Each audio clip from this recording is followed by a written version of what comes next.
아마 여러분들 방금 전에 찬양 들으실 때 우리 예수님 너무나 가슴에 사무치지 않으시던가요? 참 찬양을 들으면서 예수님 너무 보고 싶다. 언제 만날 수 있을까? 그런 소망과 감격이 가슴에 충분히 울렸을 거라고 생각합니다. 여러분, 저는 예수님께서 2년 안에 오실 것이라고 확신합니다. 아멘이 안 되죠? 아이고야, 지금 손 목사가 저거 왜 저러나, 저 큰일 날 소리 하네 저거. 아마 그렇게 생각하시는 분들 좀 계실지 모르겠습니다. 여러분, 제가 이렇게 얘기한다고 시기를 정했다고 저를 정죄할 것입니까? 뭐 어떻게 할 것입니까? 저는 그렇게 믿는다고요. 제가 그렇게 믿는다는데 그게 뭐 잘못됐습니까? 전혀 잘못되지 않았는데, 아마 이제 조금 지나면 저기 손 목사가 시기 정해서 사람들 미혹한다, 재림 하더니 결국은 시한부정말론자 됐구나, 아마 이제 별 얘기들이 다 나올 겁니다. 여러분, 제가 예수님 2년 안에 재림하시니까 재산 갖다 다 바치라고 합니까? 아니면 다니던 직장 그만두고 전부 전도하라고 그럽니까? 저는 그렇게 믿는다고요. 제가 그렇게 믿는 게 그렇게 잘못됐습니까? 아마 그래도 그러지 마셔야죠. 그렇게 생각하는 사람도 있을지 모르겠습니다. 또 나중에 화면을 통해서 보는 사람들 중에서도 그런 분들이 계실 수 있고요. 좋습니다, 여러분. 그러면 예수님 100년 후에 오십니다. 그러면 좀 좋습니까? 아니, 100년이 뭐예요? 200년이 지나도 오실지 모르겠습니다. 아니에요? 너무 짧구나. 사실 잠깐 후면 예수님 오신다고 했는데 지금 그렇게 말한 지 벌써 몇 년 지났어요? 2000년 지났거든요. 앞으로 1000년만 더 기다립시다. 그러면 예수님 그때 오실 겁니다. 여러분, 제가 이렇게 얘기하면 괜찮습니까? 정말 우리에게는 아마 세상에서 태어나서 가장 듣기 싫은 소리가 있다면 저는 이런 얘기일 것 같습니다. 여러분, 왜 우리의 삶 속에서 죄가 끊어지지 않은 줄 아십니까? 제가 많은 분들과 상담하고 또 많은 분들이 댓글을 남기고 하는 걸 보면 죄를 끊고 싶은데 끊어지지가 않습니다. 어떻게 하면 됩니까? 왜 우리의 삶 속에서 죄가 끊어지지 않는가? 재림이 먼 미래라고 생각하니까 끊어지지 않습니다. 아직 멀었다고 생각하니까, 정말 저 긴장이 없다 보니까 죄가 버려지지가 않아요. 아직 시간이 많다고 생각하니까 적당히 타협하고 즐길 건 좀 즐기고 그러다가 나중에 회개해도 늦지 않는다라는 심리적인 위안이 있다 보니까 오늘만 날인가 내일 회개하면 되지, 내일만 날인가 다음 주에 하면 되지, 이러한 심리적인 최면에 빠지게 되는 겁니다. 그래서 죄에 물든 삶을 살게 되고 죄가 끊어지지가 않는 것입니다. 여러분, 그렇게 살면 제 이름을 기다립니다라고 믿고 살지만, 그렇게 살면 제 이름이 있고 나서 1000년 후에 부활합니다. 여러분, 그게 무슨 부활입니까? 부활이라고 다 좋은 부활이 아니에요. 부활이라고 나도 부활이든 어쨌든 첫째든 둘째든 부활에 참여하고 보자, 그러지 마시고요. 재림 후에 1000년 있다가 있는 부활은 악인들을 심판하는 영원한 불의 심판이 있는 부활입니다. 여러분, 우리가 왜 그렇게 죄를 가볍게 여깁니까? 살인, 강도만이 죄가 아니지 않습니까? 비방, 시기, 질투, 삐쳐서 토라지는 거, 애들은 귀엽기라도 하죠. 어른들이 왜 그래요? 여러분, 참 우리가 참 인간이라는 존재가 참 그렇더라고요. 제가 여기서 인간론 펴면 너무 실망한 게 많아가지고 이게 또 좀 말이 길어지니까 참 우리가 속히 회개해야 합니다. 여러분, 주님의 재림만이 우리의 기쁨이고 우리의 유일한 소망이 되어야 됩니다. 주여, 언제 오시렵니까? 하늘을 바라보면서 그렇게 믿고 살아야 합니다. 여러분, 우리 옛날 목사님들, 우리 선배 목사님들은 어떻게 사셨습니까? 그분들의 삶의 모습을 보면 정말 기가 막힙니다. 정말 하늘만 바라보면서 교인들이 성미라고 갖다 주면 그거 먹고, 그거 없으면 그냥 굶으면서 주여 주여 하고 앉아있고, 이러면서 물 마시고 복음 전하러 나갔습니다. 이 시대에 이 한국 땅에 복음을 전해준 목사님들이 그렇게 사셨습니다. 저도 그렇게 살아야 되는데 그게 좀 잘 안 되는 것 같아요. 저도 지금 현재 제 통장에 한 200만 원 좀 넘게 있습니다. 근데 저희가 보험이나 연금 같은 거 들어놓은 거 없고요. 이 전셋집 하나 이제 한 200만 원 정도 있는데, 제가 이런 생각이 들어요. 얼마 전에도 아내하고 이런 얘기를 했습니다. 우리가 말세에 이렇게 재물을 쌓아도 되는 건가? 마음이 너무너무나 불편해요. 이걸 빨리 지금 어떻게 처리했으면 좋겠다. 이걸 정말 가난한 자든 병든 자든 좀 다 주고 정말 매일매일 나도 하나님의 도우심만 바라보면서 그렇게 살고 싶다. 근데 제가 너무 믿음이 없는 것 같아요. 아직 그걸 꼭 붙잡고 있거든요. 얼마 전에 제가 이 어느 홈처치 방문을 갔는데 거기서 쌀을 주시더라고요. 제가 그 쌀을 받으면서 참 우리 옛날 목사님들 생각나네요. 여러분, 얼마 전에 제가 파일을 정리하다가 1998년이니까 벌써 한 몇 년입니까? 한 20여 년 전이죠. 한 20여 년 전에 제가 어느 장로님 네분께 A4 6장에 달하는 장문의 편지를 보냈는데, 그 편지 내용이 뭐였냐면 예수님 5년 안에 재림하십니다. 그렇게 제가 막 확신과 기대에 넘쳐가지고 6장의 편지를 보냈더라고요. 제가 참 그걸 보면서 참 그때는 제 나름대로 진실했으니까.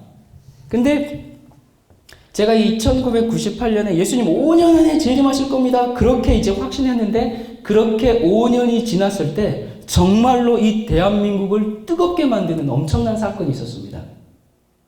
혹시 뭔지 아십니까? 2002년 월드컵이 된 겁니다. 예수님 대신 뭐가 왔습니까? 월드컵이 왔어요. 월드컵이 와서 제가 지금 돌아보니까 저도 그때 여러분 아마 다 대부분 그러지 않으셨을까? 정말 그 재림에 열광하고 있는 게 아니라 이 축구공에 미쳐가지고 하여튼 그러고 있었어요. 그러고 참 지금 생각해보면 그렇습니다. 재림에 열광하는 것이 아니라 축구에 열광하고 있었어요. 불과 5년 전에 제가 뭐라고 했습니까? 예수님 5년 후에 재림하십니다. 그렇게 확신했는데 불과 5년 만에 왜 그렇게 됐을까? 왜 그렇게 됐는가? 종말적인 긴장의 삶을 놓쳐버렸기 때문에 그렇습니다. 히브리서 10장 35절 이하에 있는 말씀 제가 읽도록 하겠습니다. 그러므로 너희 담대함을 버리지 말라. 이것이 큰 상을 얻느니라. 너희에게 인내가 필요하면 너희가 하나님의 뜻을 행한 후에 약속을 받기 위함이라.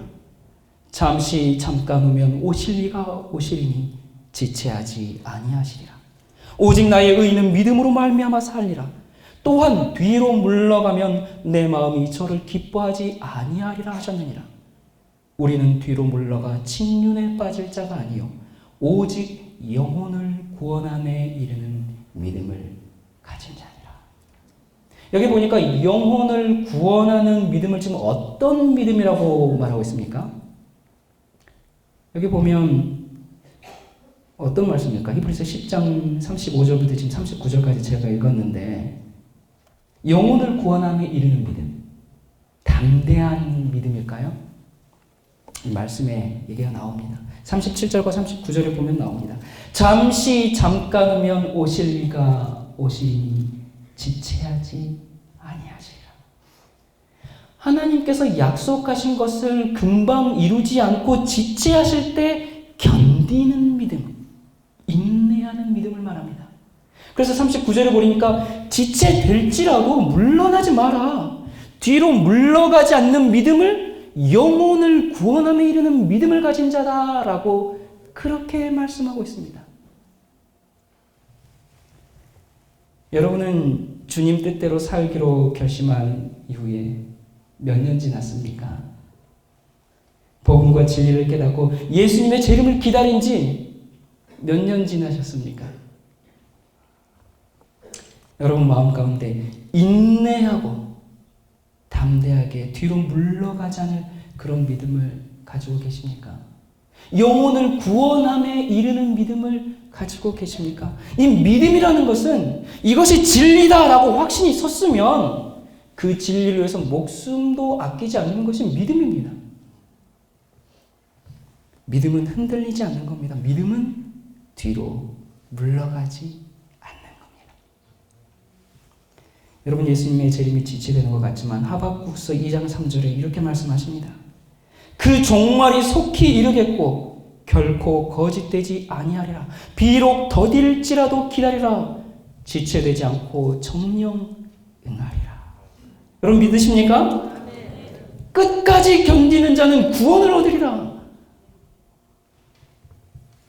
여러분 1800년대 중반에 전 세계적인 재림 운동이 있었습니다. 아시아, 남미, 유럽, 아프리카 뭐 할 것 없이 전 세계적인 예수께서 다시 오신다는 경건 운동이 있었습니다.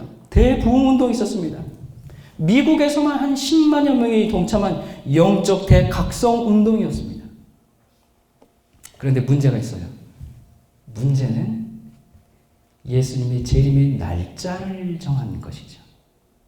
1844년 10월 22일에 예수님께서 재림하실 것이라고 시기를 정했습니다. 자, 그날이 점점 가까워옵니다. 가까워요. 그 성도들의 마음이 어땠을까요? 여러분, 이 예수님 재림하시니까 이 농부들은 추수 때가 되었는데 그때가 10월이면 이제 추수 때 아닙니까? 근데 추수를 안 해요. 옥수수 안 따고 감자 안 캐고 추수를 안 하는 겁니다. 왜 안 해요? 조금만 지나면 하늘 가서 생명과일 먹을 텐데 뭐 하려고 추수를 합니까? 공장들은 더 이상 물건을 찍어내지도 않고 또 찍어낸 물건을 팔지도 않아요. 많은 사람들이 직장에 사표를 내고 필라델피아 5번가의 양복점은 문을 닫고 그 문을 닫으면서 10월 20일에 왕 중의 왕 예수님께서 재림하시기 때문에 이제 이 양복점 문은 영원토록 닫습니다. 그렇게 하고 문을 닫았어요. 어떤 시장도 사표를 내고 어떤 법관도 사표를 내고 그렇게 예수님의 재림을 기다렸습니다. 그렇게 그냥 기다리기만 하는 것이 아니라 자신의 모든 전 재산을 다 팔아서 예수님의 재림을 전하는 그 일에 출판물과 전도 비용에 온 재산을 다 갖다 바쳤습니다. 여러분 이 재림운동은 단순히 시한부 종말론자들의 운동이 아니었습니다. 성도들로 하여금 예수님의 재림을 맞이하게 하는 신앙 부흥 운동이었습니다. 초교파적인 이 재림 운동으로 그때 당시에 감리교회에서는 약 4만 명의 새신자들을 얻었고 침례교회에서는 4만 5천 명의 새신자들이 들어왔습니다. 1843년과 44년 그 1년 사이에 엄청난 대각성 운동이었어요. 초교파적인 운동이었고 하나님께서 함께 하신 운동이었습니다. 각 교파의 목사들은 자기들의 그 분파심을 다 내려놓고 성령 안에서 하나가 되었습니다. 그리스도의 오심을 선포하는 일에 함께 연합했습니다. 사람들이 회개하면서 울면서 용서를 구하고 부정직하게 살아온 자들은 자신의 것들을 다 변상하고 원상을 회복하고 부모들은 집 나간 자식들, 신앙이 없는 자녀들의 구원을 위해서 애를 태우면서 간절히 기도하고 사람들은 자기의 타락을 깨닫고 깊은 회심으로 하나님께 눈물로 소원을 올리며 기도를 드렸습니다. 온 영혼을 정결케 하는 거룩 운동이었습니다. 인쇄소에서는 밤새 정말 쉬지 않고 24시간 인쇄기가 돌아갑니다. 10월 19일이 되었습니다. 며칠 남았습니까? 3일 남았습니다. 모든 인쇄기가 이제 다 중단되었습니다. 사방에 전도하러 나갔던 많은 전도자들이 이제 다 집으로 돌아왔습니다. 가족과 함께 예수님의 재림을 맞이해야 되기 때문에 전도회를 위해서 쳐놨던 천막들은 전부 걷어서 이제 다 쌓아놨습니다. 모든 신자들은 10월 22일이 되기 전에 혹시나 내가 마음 상하게 한 사람들이 있지는 않을까 생각하면서 그 사람들을 찾아가서 울면서 회개하고 용서를 구했습니다. 자기에게 가진 것들을 다 남들에게 나눠주고 정말로 하늘의 분위기가 땅에 내려오는 것입니다. 여러분 생각해 보세요. 예수님 재림하시기 카운트다운 3일 남았습니다. 그러면 여러분 우리가 어떻게 살겠습니까? 이들처럼 하지 않겠습니까? 이 장로교회의 찰스 피치 목사님이 계셨어요. 이분은 6명의 자녀가 있었는데요. 4자녀가 죽고 이제 자녀가 이 2밖에 남지 않았습니다. 근데 이분이 이제 열심히 정말 이 재림 복음을 깨닫고 이것을 전하면서 많은 회심하는 영혼들이 정말 줄을 서기 때문에 이 회심하는 사람들을 계속 침례를 주다 보니까 거의 하루 종일 물속에서 나오지를 못해요. 10월 20일이면 그래도 늦가을 꽤 이제 쌀쌀한 날씨인데 그렇게 몸을 보살피지 않고 사람들에게 회심하는 사람들에게 침례를 주다 보니까 그만 이분이 폐렴에 걸리고 말았습니다. 그리고 이분이 그렇게 또 재림운동에 열심히 했던 이유는 죽은 내 아이를 곧 만나니까 그런 소망과 기대를 안고 그렇게 했는데 예수님께서 재림하신다는 8일 남겨놓고 그만 죽게 되었습니다. 10월 14일 이제 장례식이 있는데 미망이 울지 않는 겁니다. 왜 안 울었을까요? 8일만 지나면 만나는데 왜 울어요? 이 사람들은 정말로 그렇게 믿고 살았던 겁니다. 아이들이 엄마에게 묻습니다. 엄마, 우리 아빠 다시 만날 수 있는 거야? 그래, 며칠만 기다려라. 며칠만 지나면 예수님이 오시면 내 아빠를 깨우고 언니, 오빠, 누나, 형 깨우고 우리는 다시 헤어지지 않고 함께 만나서 영원토록 사는 거야. 조금만 기다려라. 10월 21일 저녁이 되었습니다. 엄마, 내일 예수님 오시는 거 맞아? 그래 얘들아, 한 밤만 더 자라. 여러분, 이 얼마나 이 아이들이 그날을 소망했겠습니까? 1844년 10월 22일 아침이 밝았습니다. 재림운동을 하던 사람들은 단풍나무 숲속에 있는 바위 위로 다 모였습니다. 동쪽 하늘을 바라봅니다. 동력의 태양이 마치 신방을 나오는 신랑과 같이 나왔는데 기다리는 신랑이 오지를 않았습니다. 태양이 중천에 떠올라서 온 누리를 따뜻하게 비췄는데 의의 태양은 보이지가 않습니다. 태양이 서쪽으로 넘어가면서 자결하는 빨간 불빛을 남기고 넘어갔습니다. 그랬는데도 백마를 타신 예수님은 나타나지 않았습니다. 밤 시간이 지나서 밤 12시가 되었습니다. 궤종이 땡땡 12번을 울렸을 때 기대했던 일들이 일어나지 않았습니다. 사람들은 절망과 정말 그 아픔, 그걸 어떻게 말로 다 표현할 수 있을까요? 그렇게 기다리고 올인해서 전도했는데 예수님이 안 오셨어요. 당시 감리교의 진실한 신자였던 하이람 에디슨이라는 사람의 기록이 여기 있습니다. 우리는 거룩한 천사들과 함께 오실 주님을 확신을 가지고 기다렸다. 주님의 음성을 듣고 일어날 아브라함과 이삭과 옛날의 노독들, 그리고 죽음으로 헤어졌던 사랑하는 이들을 다시 볼 줄로 확신했다. 우리는 밤 12시가 될 때까지 주님을 기다렸다. 그러나 그날은 그대로 지나갔고 우리의 실망만이 확실해졌다. 이전에 한 번도 경험치 못했던 서러움이 전신에 몰려왔다. 이 세상의 모든 친구를 잃어버린 것에 비교할 수 없는 슬픔이 밀려왔다. 우리는 동이 틀 때까지 울고 또 울었다. 나는 속으로 이렇게 말했다. 재림운동의 경험은 나의 기독교인 경험 중에서 가장 풍요하고 빛나는 것이었다.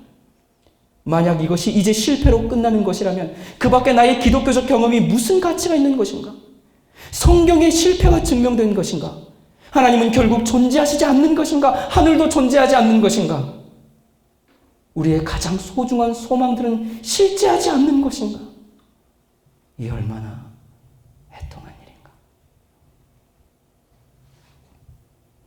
여러분, 이때 당시에 사람들의 심정이 이해가 되십니까?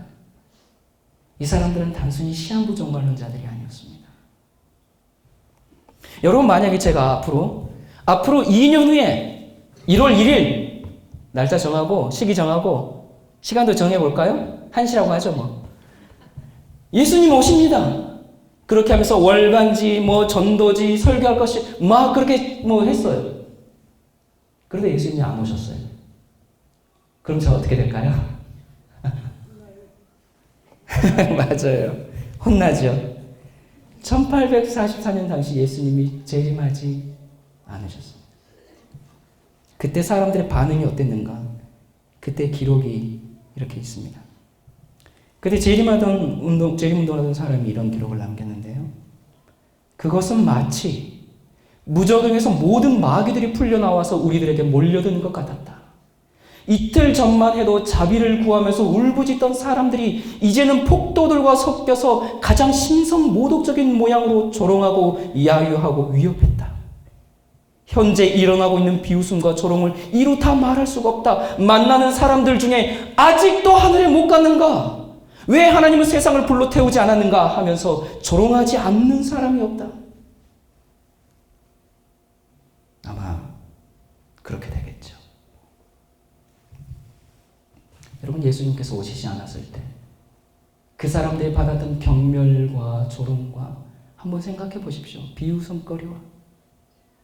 여러분, 그런데 우리가 그게 무서워서 재림의 제자도 그러면 꺼내지 말아야 되겠습니까?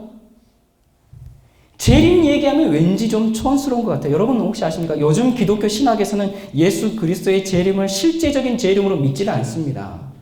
왜 그런가? 아니, 아직도 재림을 실제적인 것으로 믿는 사람이 있어? 그건 다 상징이야. 기독교 신학이 지금 그렇게 가고 있습니다. 왜? 너무 지체하셨거든요. 100년, 200년, 300년, 1000년, 2000년 지나 보니까 신학자들 사이에 고뇌가 생긴 겁니다. 이거 우리 어떻게 해석해야 되지? 예수님이 마치 며칠 후면 오실 것처럼 하고 가셨는데 20년 전도 아니고 2000년이 지났으니 이건 뭔가 성경을 우리가 다시 해석해야 되는 거 아닌가? 선한 일도 많이 하고 남들도 많이 도와주고 더불어서 사는 게 그게 신앙이다. 그러면서 신학을 바꾸기 시작했습니다. 여러분, 예수님께서 곧 재림하실 겁니다. 주님의 때가 가깝습니다. 그런데 올해도 가고 내년도 그냥 가고 세월은 여전히 흐르는데 세상은 여전히 평안하고 아무 문제가 없어요. 여러분, 그렇다고 해서 제가 거짓말쟁이라는 비난을 받아야 되겠습니까? 그렇게 따지면은 여러분이 예수님 재림한다는 얘기를 지금 벌써 아마 여러분들 중에 저 소리 지금 벌써 몇 년째야. 몇 년째 울고 먹는 소리야. 저렇게 하면서 이 성도들 혹하게 해가지고 종말론자 만들어서 지금 몇 년 동안이나 울고 먹고 있어. 이렇게 얘기하면 되겠습니까? 그렇지 않죠. 저런 소리로 성도들 미혹하는 거 아니야? 그렇게 이야기한다면 여러분, 예수님과 그분의 제자들은요, 저희보다 더 심했어요. 여러분, 그들의 말씀도, 예수님의 말씀도 다 속이는 것이었습니까? 그냥 미혹하는 것이었습니까? 종말론자들 만드는 것이었습니까? 사도 바울은 고린도 교회 신자들에게 이렇게 얘기했습니다.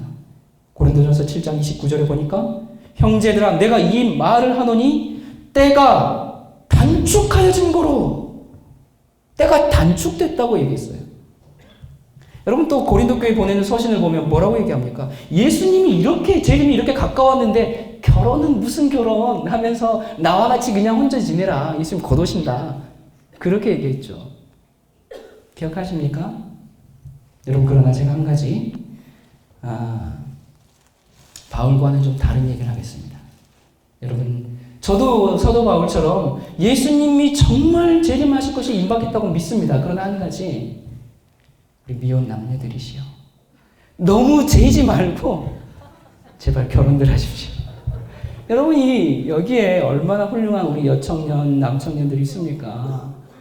자꾸 내게 필이 안 통해, 필이 없어 그러지 마시고, 여러분 주님 안에서 믿음의 가정을 만드시길 바랍니다.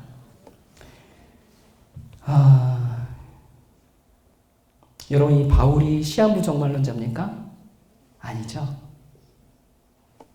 여러분, 바울은 또 로마의 이 신자들에게 이렇게 편지했습니다. 로마서 13장 12절에 보면 밤이 깊고 낮이 가까웠으니 그러므로 우리가 어둠의 일을 벗고 빛의 갑옷을 입자.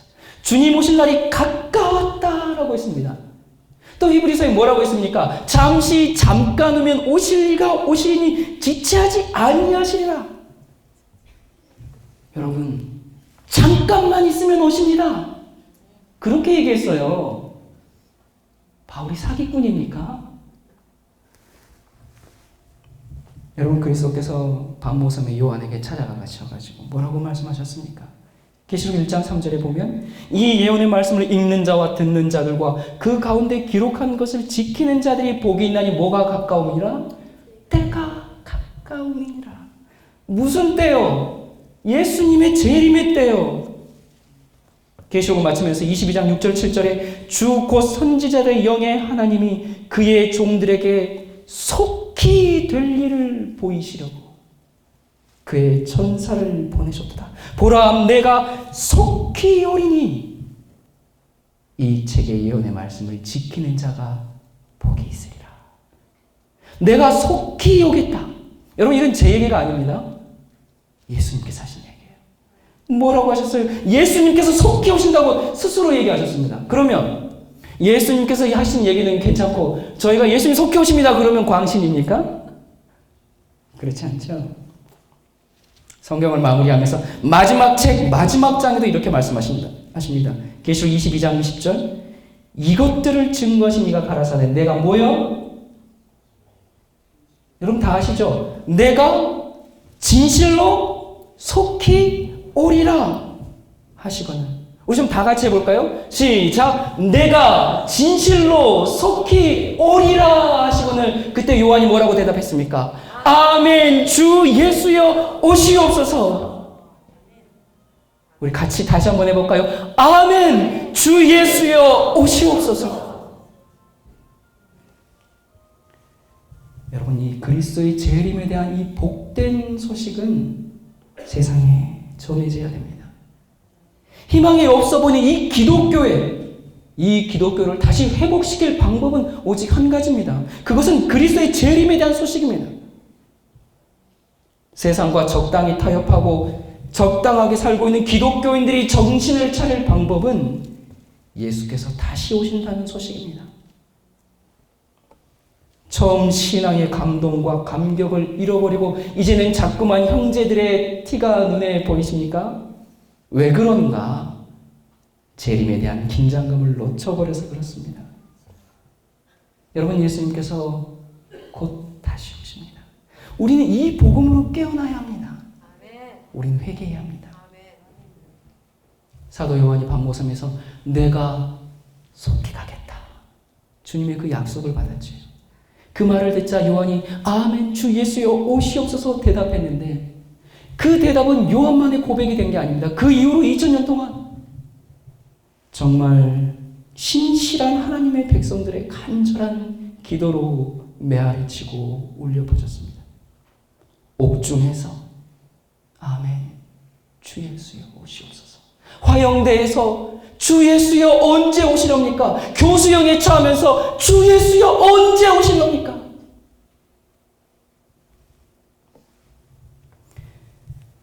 그들은 주님의 재림을 맞이하지 못했습니다.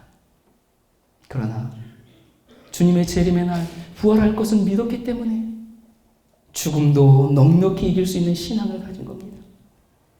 그들은 주님께서 아버지의 영광으로 하늘 구름을 타고 오실 것을 본 겁니다. 그랬기 때문에 그들이 자신들의 생명을 넣고 주님을 기다리고 주님을 증거하고 그렇게 죽을 수가 있었습니다. 루터는 이렇게 선언했습니다. 나는 심판의 날이 앞으로 300년이 못 되어서 올 것으로 확신한다. 루터가 1517년에 종교개혁을 일으켰으니까 300년 후는 언제입니까? 1800년대 중반입니다.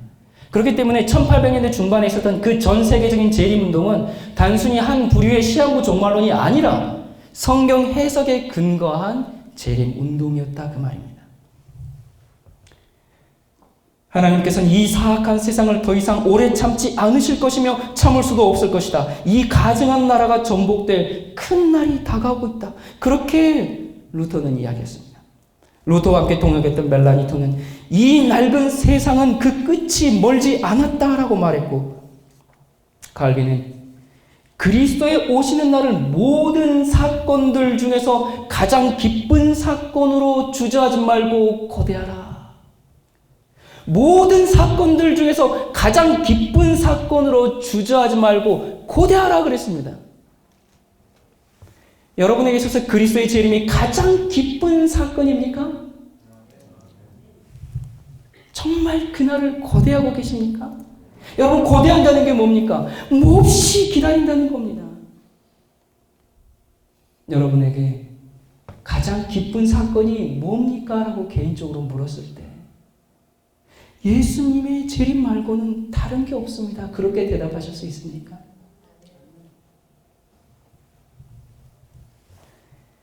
저는 정말 예수님의 이 재림 외에는 다른 소망이 없습니다. 이 연세 드신 분들에게 죄송하지만 점점 나이가 들다 보니까 왜 이렇게 여기저기 아픈 데들이 한두 군데 늘어나는지, 이가 아프고 뭐 이가 아파도 뭐 병원에 갈 수도 없고, 그 다음에 지금 또 제가 이제 지금 이번에 올 세미나 보셔서 아시겠지만 목이 좀 정상이 아니에요. 저는 처음에 딱 아침에 일어나는데 목소리가 안 나오더라고요. 근데 저는 이게 감기라고 생각지 못하고 딱 그날 아침에 일어나서 저희 아내에게 뭐라고 했냐면, 아 여보 내가 늙고 있나 봐. 이제 목소리가 제대로 안 나오네. 그렇게 그랬습니다. 근데 보니까 못 감기더라고요. 그냥 그대로 방치했더니 지금 이렇게 지금 계속 고생하고 있는데, 이 목소리가 더 낫습니까? 네. 예. 여러분, 정말로 예수님의 재림 외에는 다른 소망이 없습니다. 칼빈은 계속 이렇게 얘기합니다. 모든 충실한 가족들은 그날을 고대할 것이다. 우리는 우리 주님께서 당신의 나라의 영광을 완전히 나타내시는 그 큰 날이 밝아오는 것을 볼 때까지 그리스도를 사모하고 명상하기를 주린 것처럼 해야 한다. 주리라고, 그리스도의 재림을 주린 것처럼 사모하라고요. 배고픈 것처럼 재림에 대해서 제발 좀 배고파라고 말입니다. 여러분, 우리의 대화의 주제가, 내 생각의 주제가 정말 예수 그리스도의 재림, 그것이 되기를 간절히 바랍니다. 여러분, 정말로 이거 한 가지는 확실합니다. 예수님의 재림이 있긴 있는데 지금은 아니야. 언젠가는 있어. 이렇게 생각하고 살면 죄가 끊어지지 않는다니까요. 제가 경험해봐서 잘 압니다. 여러분, 우리가 정말로 연약한 인간이기 때문에 우리가 종말적인 긴장을 놓쳐버리면 금세 눈이 딴 데로 돌아가 버려요. 적당히 타협하게 됩니다. 그런데 정말로 예수님의 재림이 가깝다라고 생각하게 되면 죄가 멀어지게 됩니다. 여러분, 죄와 상관없는 삶을 살고 싶으시죠? 그게 우리 소원 아닙니까? 어떻게 하면 되는가? 예수님의 재림이 임박했다는 인식을 가지시기 바랍니다.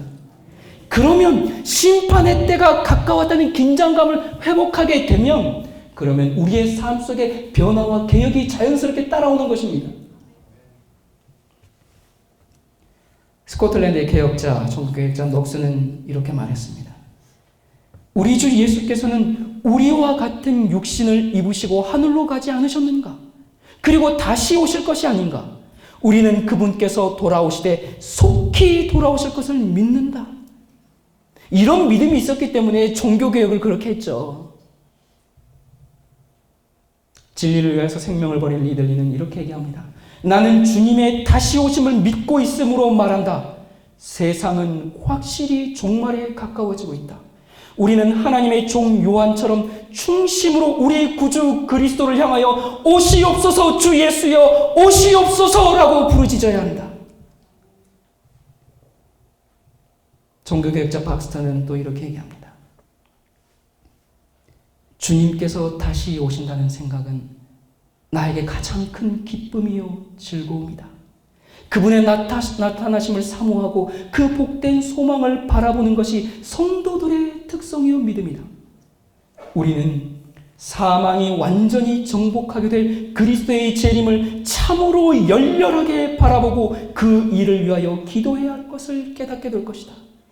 이날은 마땅히 모든 신자들이 사모하고 바라고 기다려야 할 날이다. 왜냐하면 그날은 그들의 구속을 위한 모든 사역과 그들의 영혼의 모든 소원과 노력이 성취되는 날이기 때문이다. 오 주여, 그 복된 날이 속히 이르게 하소서.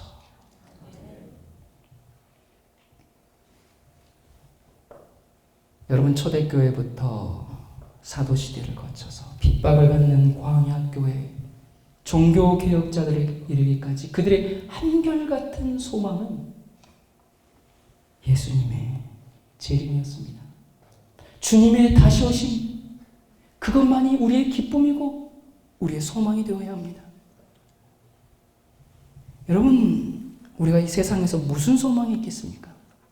저는 이 일을 위해 태어났고 주님의 재림을 전하다가 주님의 재림을 맞이할 것입니다. 이 얼마나 영광스러운 소망입니까? 여러분, 예수님께서 진실로 속히 오실 것입니다.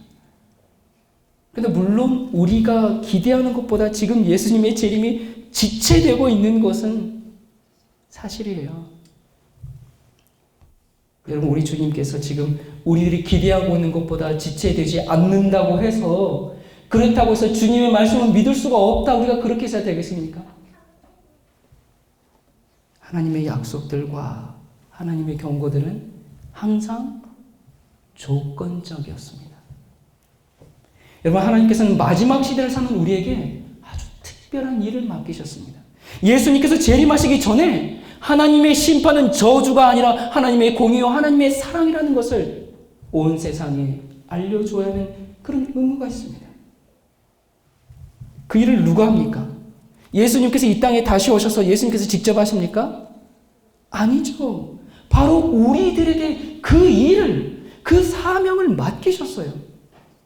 하나님의 아름다운 성품의 사본인 십계명이 회복되어야 됩니다. 지금 하늘 지성소에서 벌어지고 있는 특별한 은혜의 사역에 우리의 관심이 집중되어야 됩니다. 무너져 내려버린 그 하나님의 계명의 회복과 무너져버린 인간 성소의 회복이 있어야 됩니다.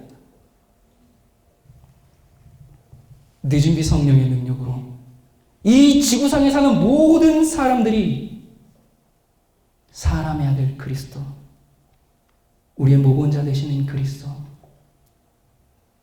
그 최후의 복음을 들어야 됩니다. 하나님을 진실로 사랑하는 사람들은 바벨론의 포도주에서 나와야 합니다. 거기에서 영혼들을 순결케 해야 합니다. 주님께서 오시는 그날에 우리가 점과 흠이 없이 설 수 있는 준비를 우리는 지금 갖춰서 그 증인들이 준비되어야 합니다. 여러분, 기독교 역사에서 감추었던 성경의 진리들이 회복되었고, 그래서 예수님의 재림이 있을 뻔했습니다. 이 뻔하는 것은 좋은 게 아니죠. 그럴 뻔한 거니까. 하나님의 증인들이 준비될 뻔했습니다. 하나님의 십계명이 회복되었어요. 하나님의 공의와 하나님의 사랑의 메시지가 온 인류를 환하게 밝히기 시작했습니다. 그렇게 해서 예수님께서 세상 역사를 끝내고 재림하실 뻔했습니다. 그런데 진리는 회복이 되었는데 세상에 전할 영원한 복음이 무엇이다 라고 그것은 회복이 되었고 다 밝혀졌는데 문제가 있어요. 무슨 문제가 있는가? 그 진리로 변화된 사람들, 하나님의 증인들이 준비되지 못한 겁니다. 그래서 최후의 복음, 영원한 복음을 회복시켰는데 그 복음의 결과인 하나님의 증인들, 그 변화된 사람들, 늦은 비 성령을 받을 사람들 14만 4천이 준비가 안 돼요. 그래서 재림이 미뤄졌습니다. 여러분, 그리스도의 재림이 지체되는 것이 하나님의 뜻일까요? 아닙니다, 여러분. 우리가 예수님의 재림을 기다리는 것보다 예수님께서 이 땅에 재림하시기를 더 간절히 원하고 사모해요. 그런데 오시고 싶어도 오실 수가 없어요. 여러분, 이 하나님께서 이스라엘 백성들을 광야에서 40년 동안 방황하게 하신 거, 그거 하나님 뜻 아닙니다. 하나님께서는 그들을 가나안 땅으로 속히 인도하시고 그곳에서 거룩한 백성으로 살게 해주시겠다고 약속하셨어요. 그런데 이 약속의 말씀을 히브리서에 보니까 저희가 믿지 아니함으로 들어가지 못했다고 했습니다. 하나님께서 40년 동안 그들을 못 들어가게 막은 게 아니다 그 말입니다. 그들의 마음이 불평과 반역으로 가득 차 있었기 때문에 하나님께서 그들과 맺으신 언약을 성취시킬 수가 없었던 거예요. 불신, 불평, 반역이 40년 동안이나 이스라엘 백성들이 가나안에 들어가지 못하도록 막은 것입니다. 그런데 동일한 죄가 현대 이스라엘인 오늘 우리들을 하늘 가나안으로 들어가지 못하도록 막고 있지는 않은가. 우리가 주님의 백성이라고 공언하면서 세속적인 욕망, 우리 성도들 사이에, 신자들 사이에는 다툼, 서로 높고자 하는 정신들, 서로 자존심을 내세우고 사랑이 없고, 여러분, 그런 것들이 우리를 이 죄와 슬픔으로 가득 찬 이 세상에 우리를 지금 남겨두고 있는 것은 아닌가. 여러분, 저는 속히 하늘에 가고 싶습니다. 우리 속에 있는 죄들, 우리 속에 있는 다툼으로부터 속히 벗어나도록 하십시다. 우리 주님의 재림을 고대하면서 사십시다.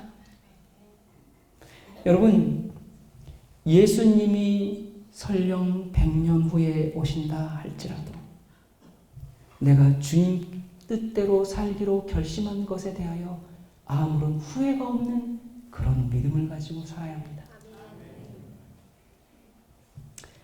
사람들이 예수님 이렇게 늦게 올 줄 알았다면 내가 조금만 더 있다가 지나갈 텐데, 조금 더 있다가 진리를 받아들일 텐데 괜히 진리 먼저 받아들여가지고. 그럼 그러지 말고 예수님이 10년, 20년, 혹 그럴 리는 없지만 우리 생에 오시지 않는다 할지라도 우리는 매일 주님을 고대하면서 살도록 하십시다. 여러분, 저희가 누굽니까? 저희는 운동입니다. 무브먼트입니다. 우리는 재림 운동을 하는 사람들입니다. 그게 우리의 정체성입니다. 재림을 위해서 회개운동, 거룩 운동을 하는 사람들입니다. 우리가 예배를 드리기 위해서 모일 때 그때 그 장소에 마음을 살피고 심령을 괴롭게 하는 그런 운동이 일어나야 합니다. 그것이 재림운동입니다. 여러분, 재림운동은 1800년대 일이 아니라 끝나지 않았습니다. 여러분, 세상에 저희보다도 훌륭한 단체 많습니다. 아주 많아요. 저희보다 훌륭한 일, 좋은 일 하고 있는 교단도 있고 선교단체도 있고 저희보다 잘 조직돼서 효율적으로 정말 복음을 전하고 있는 많은 선교들, 단체들, 기관들 많습니다. 인류를 위해서 봉사하고 하나님의 사랑을 나눠주는 그런 단체들 많아요. 우리는 가장 이상적인 교회의 모본을 보여주는 그런 공동체가 아닙니다. 저희는 운동하는 사람들입니다. 다시 오시는 예수 그리스도의 재림에 대한 소식을 전하는 운동입니다. 이것은 세상과 죄에 대한 애착을 버리는 회개운동이고 예수님만을 위해서 일편단심 헌신하며 굴복하면서 살 수 있도록 이끄는 거룩운동입니다. 그것이 바로 재림운동입니다. 여러분, 우리는 비록 몇 년, 몇 월, 며칠, 언제 예수님이 재림하신다 그건 모르지만 세상이 돌아가는 징조와 예언의 성취를 보면서 주님의 재림의 때가 임박했다라는 것을 우리는 아는 것입니다. 그러므로 우리는 재림운동을 하는 사람들입니다. 머뭇거리지 말고 우리는 담대한 믿음을 가지고 있어야 합니다. 비록 더딜지라도 지체하지 아니하시리니 뒤로 물러나서 멸망하지 말고 영혼을 구원하는 데 이르는 그 견디는 믿음, 인내하는 믿음을 우리가 가져야 합니다. 그것이 마지막 시대를 사는 우리가 가져야 하는 믿음인 것입니다.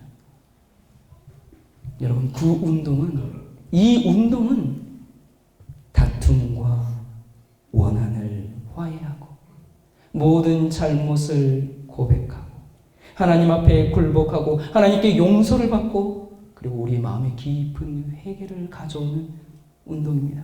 우리가 서로를 용서하고 서로 사랑하는 경험이 우리가 매 안식일에 모일 때마다 이루어지지 않으면 우리는 재림운동하는 사람들이 아닙니다. 우리의 고집을 낮추고 우리의 자존심을 낮추고 우리가 떡을 떼기 위하여 모일 때마다 거룩한 하늘의 분위기가 항상 그 모임 가운데 있어야 합니다. 심령을 겸비케 하고 우리의 마음을 찢고 겸손하는 것이 재림을 기다리는 사람들의 삶의 모습입니다. 여러분이 이 재림운동에 동참하신 지 얼마나 되셨습니까? 이 운동에 동참해서 한 1, 2년 만에 그 1, 2년 만에 예수님이 오시면 한창 뜨거울 때 얼마나 좋아요. 이렇게 와가지고 오늘 이번에 처음 오신 분들이 꽤 많으시죠? 한 70여 분 정도 되시는 것 같은데 처음 오신 분들이 이렇게 정말 한창 뜨거울 때 1, 2년 만에 이렇게 만나가지고 이렇게 막 이렇게 했잖아요. 인사했잖아요. 그때 그렇게 뜨거울 때 그 감격이 유지되고 있을 때 예수님이 재림하시면 참 좋았을 텐데 시간이 지체되네요. 재림이 지체되니까 어떻게 돼요? 눈이 자꾸 돌아가요. 한쪽 눈은 세상을 보고 한쪽 눈은 하늘을 보고 눈이 사팔뜨기가 돼버려요. 여러분, 우리가 재림이 지체되니까 자꾸 딴 데 신경을 쓰게 되죠. 저 형제는 왜 저럴까? 저 일은 왜 저렇게 할까? 여러분은 어떻습니까? 여러분께서 처음에 그 마음의 순결함, 그걸 아직 간직하고 계십니까? 처음에 이 복음을 듣고 우리 주님 다시 오신다. 우리 주님 속히 오신다. 그 간절한 기대와 소망이 아직도 여러분의 가슴 속에 꿈틀거리고 용솟음 치고 있습니까?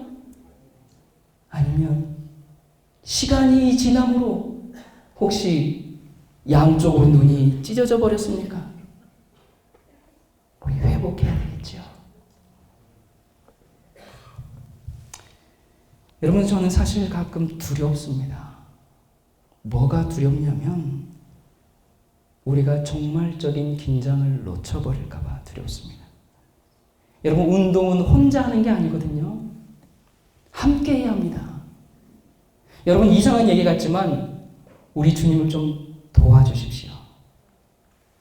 예수님께서 오시고 싶으셔도 오실 수가 없어요. 예수님께서 구름 타시고 부른 시동을 거셨는데 출발하려고 딱 보니까 아니야.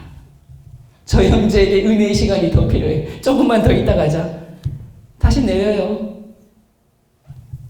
여러분, 우리 때문에 그래요. 우리 때문에 미뤄지는 겁니다. 여러분, 우리 함께 재림운동을 하도록 하십시다. 저 혼자 하도록 그냥 내버려 두지 마시고 함께 이 운동을 해서 맞춰야 하지 않겠습니까?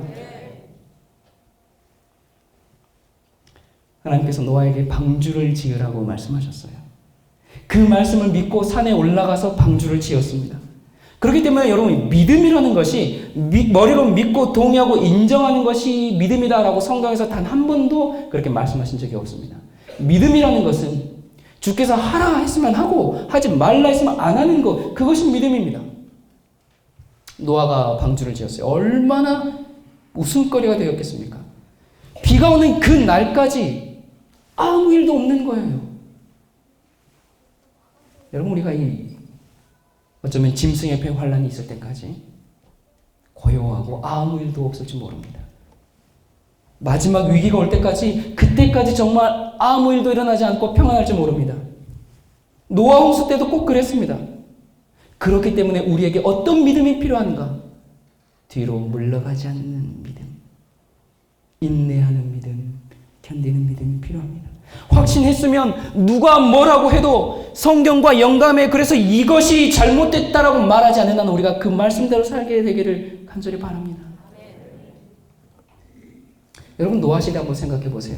노아가 방주를 이제 짓고 있습니다. 사람들이 참 노아 보면서 참 한심했을 거예요. 어떤 사람들은 이렇게 와서 아마 이렇게 이야기를 했을 겁니다.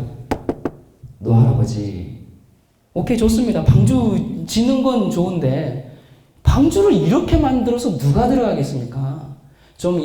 요즘은 좀 클래스가 다르게 좀 방주를 좀 지읍시다. 좀 1등 칸, 2등 칸, 3등 칸으로 좀 나눠가지고 좀 이 소셜 포지션이 좀 있는데 아무나 그렇게 섞어 놓으면 되겠습니까? 아유, 방주에 좀 오래 있어야 될 것 같은데, 뭐, 무도회장도 없고 오락시설이 없잖아. 이것도 좀 만들고 저것도 만드시죠. 아니, 어떻게 동물하고 같이 배를 탑니까? 냄새 나는데. 우리 배를 두째 만듭시다. 별 제한이 다 있었을 겁니다. 이런 제한 저런 제한 자기는 들어가지도 않을 거면서. 여러분, 오늘날 교회가 사람들에게 그들의 비위를 맞추고 교회를 성장시키기 위해서 이런 프로그램 저런 프로그램 그런 것들을 잔뜩 도입할지라도 하나님께서는 주의 말씀은 그렇게 말씀하시지 않는데요 라고 그렇게 말할 수 있는 것이 견디는 믿음입니다. 아무리 남들이 비난하고 핍박해도 주님께서는 이렇게 말씀하십니다 라고 말하는 것이 영혼을 구원하는 믿음입니다. 여기 오신 분들은 참 동병상련이라고 그러죠. 우리가 우리의 서로가 서로의 형편을 조금씩 다 이해하고 비슷한 처지에 있으니까. 왜? 뭐가 비슷한가? 핍박받는 게 비슷해요. 이 진리가 뭐라고 여러분들의 교회에서 가족들에게, 이웃에게 핍박받고 비난받고. 우리 몇 형제님들은 아내가 신천지, 우리 두 형제님이 계시는 것 같아요. 뭐 그것뿐이겠습니까? 그러면서 이 집안에서 참 얼마나 이 신앙적인 이유로 갈등이 많고, 그렇다고 이 신앙을 포기할 수는 없고, 이게 뭐라고? 여러분, 무드셀라의 뜻이 뭔지 아십니까? 무드셀라라는 이름의 뜻. 그의 죽음이 심판을 불러올 것이다. 그런 이 의미를 가지고 있습니다. 그래서 무드셀라가 죽을 때 뭐가 왔어요? 홍수가 임했습니다. 그러니까 여러분 생각해 보세요. 무드셀라가 태어날 때 이미 무드셀라를 통해서 노아 홍수, 세상의 심판을 예언한 것입니다. 그렇습니까? 그렇습니다. 무드셀라가 969세가 될 때 홍수가 임했습니다. 무드셀라가 라멕을 낳고 라멕이 노아를 낳았어요. 그러니까 노아의 할아버지는 무드셀라예요. 여러분이 노아가 단순히 120년만 방주에 들어오십시오라고 얘기한 게 아닙니다. 이미 노아 할아버지 때부터 심판이 있을 거라고 경고했습니다. 이미 홍수가 임하기 969년 전부터 하나님께서 심판이 있다라고 예언하셨어요. 홍수 전에 이렇게 경고하신 예수님께서 당신의 재림이 언제쯤이다라고 이야기하지 않으시겠습니까? 당연히 말씀하시죠. 우리는 빛의 아들입니다. 우리는 다 알 수 있습니다. 그러면 목사님 날 잘 알고 계시죠?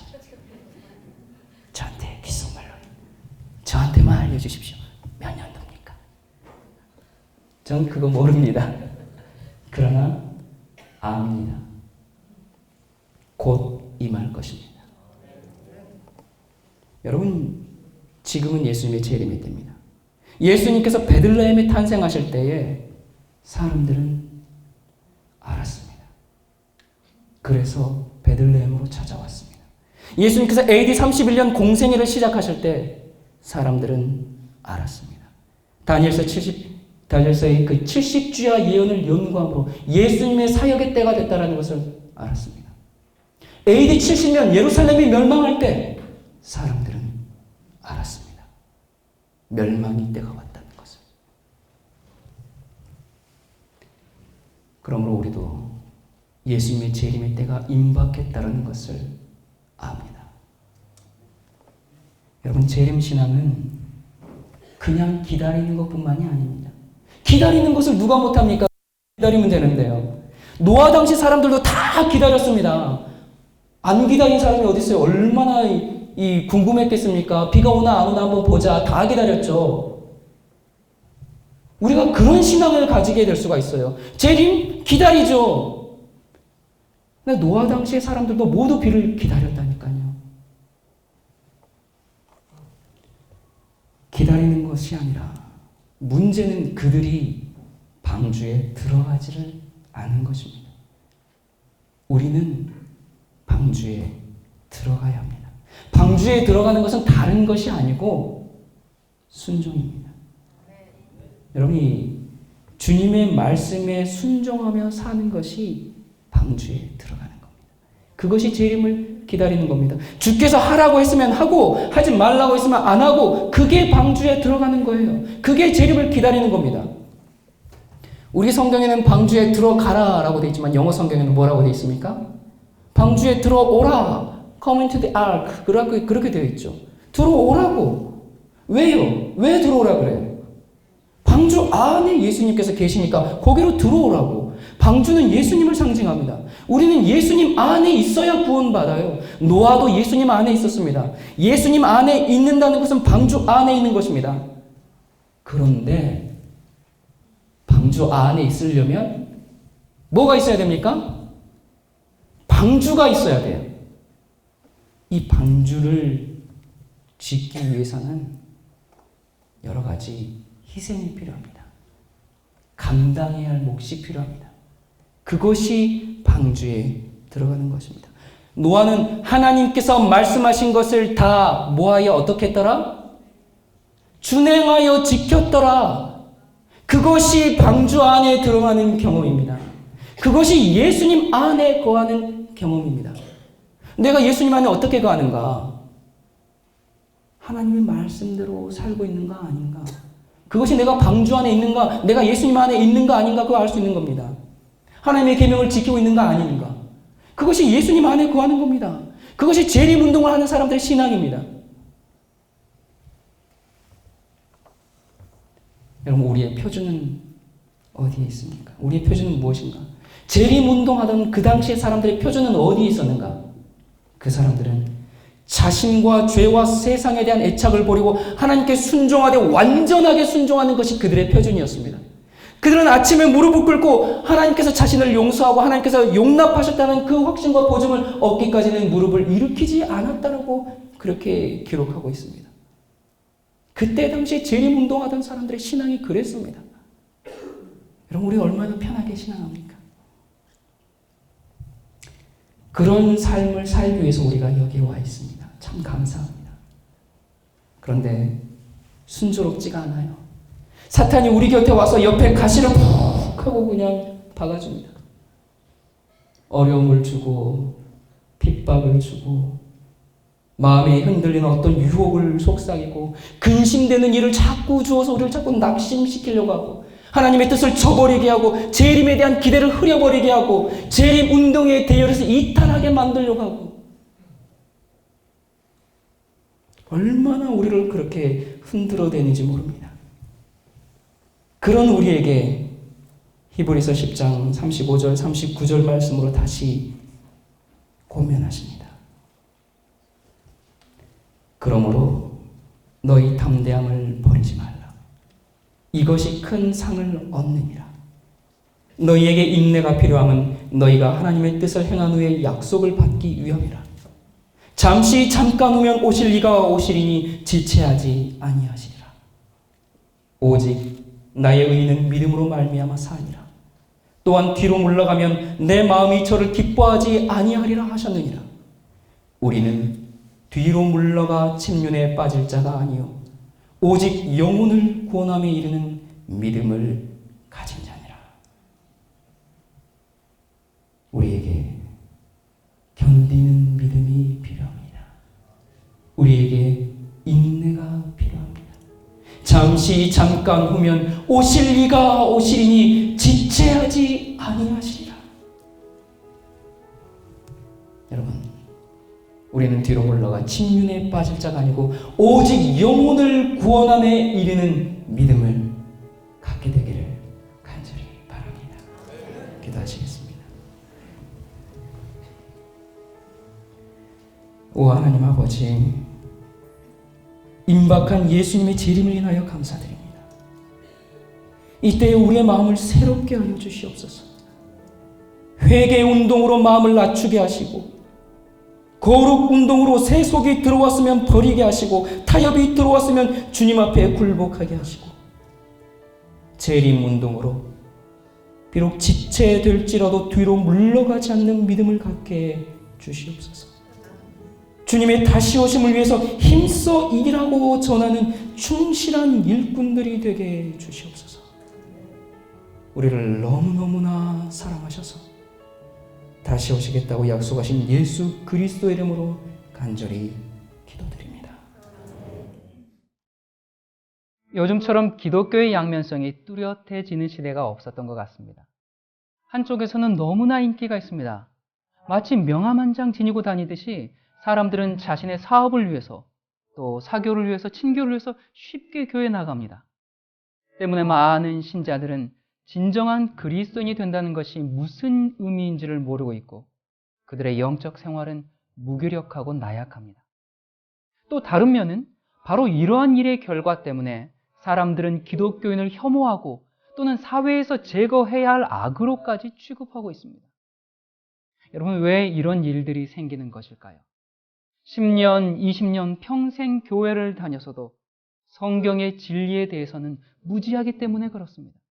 참된 복음을 모르고 그저 무늬만 기독교인으로 살기 때문에 그렇습니다. 여러분, 내 영혼을 적셔줄 말씀이 없어 답답하십니까? 정말 예수님을 사랑해서 그 말씀대로 살고 싶은데 어찌할 바를 몰라서 고민하십니까? 진실한 거듭남을 경험하고 싶고 깊은 영적인 목마름을 해결하고 싶어서 진리의 생수를 찾으신다면 저희에게 연락 주십시오. 참 신앙의 길을 안내해 드리겠습니다. 여러분, 참된 교회를 찾으십니까? 신앙 상담을 원하십니까? 성경을 더 깊이 알기 원하십니까? 다양한 주제의 성경 공부 책자와 참 신앙의 복음을 담은 월간지를 무료로 보내드리겠습니다. 지금 전화 주십시오. 하나님의 따뜻한 인도하심이 여러분과 함께하기를 간절히 기도합니다.